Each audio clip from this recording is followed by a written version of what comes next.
Students, कैसे हैं आप सब। उम्मीद करता हूं आप सब बहुत अच्छे से होंगे।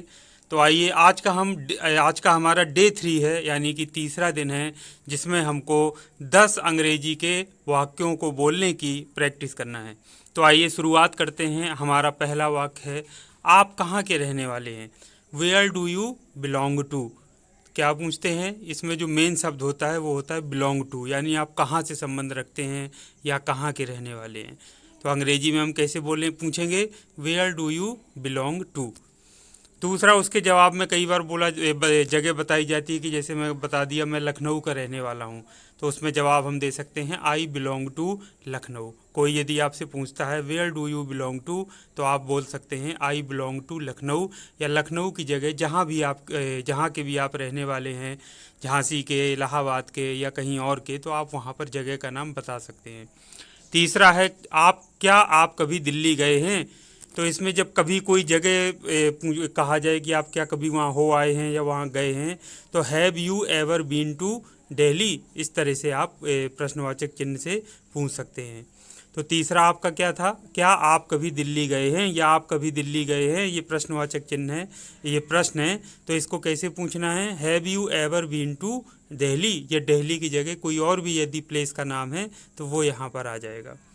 चौथा है, मैं 3 बार दिल्ली हो आया हूँ। जब हम इस तरह से बताते हैं, या दिल्ली की जगह आगरा हो आया हूँ, या कोई जयपुर हो आया हूँ, या कहीं और हो आया हूँ, तो हमेशा इस तरह से बताते हैं I have been to Delhi 3 times. जैसे आपसे प्रश्न पूछा गया था उसी तरीके से आपको जवाब भी देना है। तो इसको बिल्कुल मुँह ज़बानी याद कर लेना है। किसी से पूछना है have you ever been to Delhi, या दिल्ली की जगह कोई और अगर शहर का नाम है या जगह का नाम है तो वहाँ पर आ जाएगा ये जो दिल्ली लिखा है इस तरह से। तो आप शहर का नाम यहाँ पर कुछ भी बोल सकते हैं, पूछ सकते हैं। और आपसे यदि किसी ने पूछा है तो आपको बता देना है I have been to Delhi 3 times. Delhi की जगह कुछ और भी हो सकता है जहाँ पर आपको जाने के लिए पूछा गया है।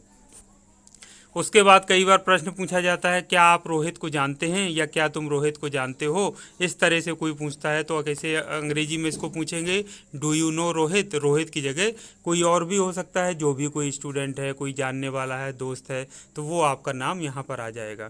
तो यदि आपका जवाब है हाँ मैं रोहित को अच्छी तरह से जानता हूँ, तो यस कॉमा लगा के I know Rohit very well. तो अंग्रेजी में उसको बोल देना है yes I know Rohit very well. यदि आपको नहीं पता है तो आप उसको नो बोल दीजिए, no I don't know Rohit. तो इस तरह से अगर आप जानते हैं तो आप इसका जवाब दे सकते हैं हाँ मैं रोहित को अच्छी तरह से जानता हूँ, yes I know Rohit very well. सातवां है, क्या हम पहले भी कभी मिले हैं। कई बार जब हम किसी से मिलते हैं तो ऐसा लगता है कि हम पहले कभी मिल चुके हैं। तो have we ever met before. तो मीट माने होता है मिलना, तो इस तरह से मीट का क्या हो जाएगा, मैट हो जाएगा। तो क्या हम पहले भी कभी मिले हैं, क्या हो जाएगा, have we ever met before. क्या हम पहले भी कभी मिल चुके हैं या कभी मिले हैं, इस तरह से आप इसको पूछ सकते हैं। आठवां है, मैं आपको जानता हूँ किंतु आपका नाम भूल गया हूँ। ऐसा कई बार होता है, हम किसी से मिलते हैं लेकिन नाम भूल जाते हैं, तो आप इस तरह से पूछ सकते हैं आई नो यू, मैं आपको जानता हूँ, बट किंतु के लिए क्या आता है, बट आपका नाम भूल गया हूँ, तो आ जाएगा फॉरगॉट योर नेम। फॉरगेट माने होता है भूलना, इस फॉरगेट का क्या हो गया, फॉरगॉट योर नेम, मैं आपका नाम भूल गया हूँ। तो ये किस तरह से पूछेंगे, मैं आपको जानता हूँ किंतु आपका नाम भूल गया हूँ। तो आपको पूछना है I know you but forgot your name. तो इस तरह से आप पूछ सकते हैं या किसी को बोल सकते हैं। नौवां है, आपके पिताजी की तबीयत कैसी है। अब पिताजी की जगह कोई भी हो सकता है, माता जी हो सकती हैं, आपके बड़े भाई या आपके फ्रेंड या कोई भी जानने वाले के बारे में आपसे पूछा जा सकता है। तो अंग्रेजी में कैसे पूछना है, या आपसे कोई पूछ सकता है how is your fathers health now, यानी अब आपके पिताजी की तबीयत कैसी है, या आपकी मदर की तबीयत कैसी है, या आपके ब्रदर की तबीयत कैसी है, या आपकी किसी भी फैमिली मेम्बर की तबीयत कैसी है। कोई जब जानने वाला हमसे ऐसा पूछता है तो आप उसको इस तरह से जवाब दे सकते हैं। तो 10वां नंबर है, अब वो पूरी तरह से स्वस्थ हैं। तो now he is hello and healthy, यानी वह पूरी तरह से स्वस्थ हैं। तो उसके लिए स्वस्थ के लिए क्या आप शब्द हमने एक तरह से फ्रेज कह लीजिए प्रयोग किया, हेल एंड हेल्दी। तो इस तरह से आप उनको बता सकते हैं, या आप किसी से पूछते हैं तो वो आपको कुछ ना कुछ इस तरह से सेंटेंस में आपको जवाब दे सकते हैं।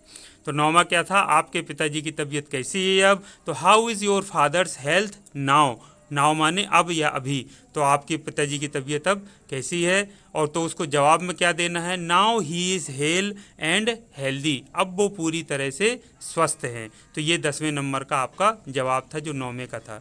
तो इस तरह से आपने बच्चों देखा कि 10 सेंटेंसेस अगर आप सीखें बिल्कुल ईजी हैं, इनको हम कॉपी में लिख लें और मुँह ज़बानी याद कर लें, तो कई बार एक सेंटेंस जब अपने आप आपको याद हो जाएगा तो उससे मिलते जुलते जो भी सेंटेंसेस होंगे वो अपने आप हमको आने लगेंगे या अपने आप हमसे बन जाएंगे। तो इनकी प्रैक्टिस आपको डेली करना है, डेली का आपका ये रूटीन होना चाहिए, और आपको अपनी इसमें डेली रूटीन में इसको सम्मिलित करना चाहिए कि 10 सेंटेंसेस हमको डेली अंग्रेजी के मुँह ज़बानी याद कर लेना है और प्रैक्टिस करना है कई बार बोलने की। एक बार कॉपी में लिख लेना है, उसके बाद उसको 3-4 बार खुद से रिवीजन करना है, बोलना है। और यदि कोई आपका दोस्त आपके साथ रहता है, रूम पार्टनर या कोई जानने वाला है, तो उसके साथ मिलकर प्रैक्टिस करना है। दोनों लोग जब बोलेंगे, एक प्रश्न पूछे दूसरा जवाब दे, फिर दूसरा प्रश्न पूछे पहला स्टूडेंट जवाब दे। इस तरह से जब एक दूसरे को आप बोलेंगे, जवाब देंगे, तो बिल्कुल ये मुँह ज़बानी आपको ये सेंटेंसेस याद हो जाएंगे और आपके कॉन्फिडेंस लेवल को हाई करेंगे।